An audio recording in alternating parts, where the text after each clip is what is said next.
Chikhale family at home quarantine season 2 भाग 24 लेखक नितीन थोरात.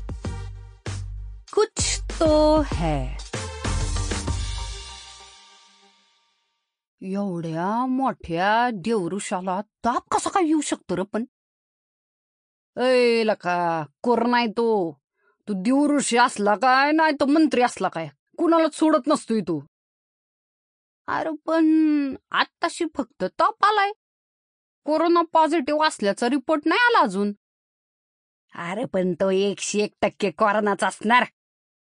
आजवर देवऋषी कधी तापल्याला पाहिलाय का?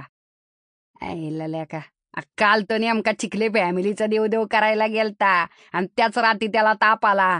मी सांगते ना, चिखले फॅमिलीतलं कोणीतरी कोरोना पॉझिटिव्ह असणार आहे बघ. लॉकडाऊनमुळे महिनाभर पुण्यात अडकली होती चिखले फॅमिली. पुण्यात कोरोनाचे किती पेशंट आहेत आपण ऐकतोच की. मग तीच फॅमिली कोरोना घेऊन आली असणार आहे आपल्या गावात, सांगतोय तुला. तू म्हणतोय तुला पटतंय बरं का मला, पण परटाच्या वाड्याचा बी विचार केला पाहिजे की. आता परटाच्या वाड्यात परटीनबाईचं भूत आहे, भूतानेच देवऋषीला लागरलं असलं तर नाही. म्हणजे समजा चिखले फॅमिलीतल्या कुणालाच कोरोना नसेल तर मग तापाचं कारण काय?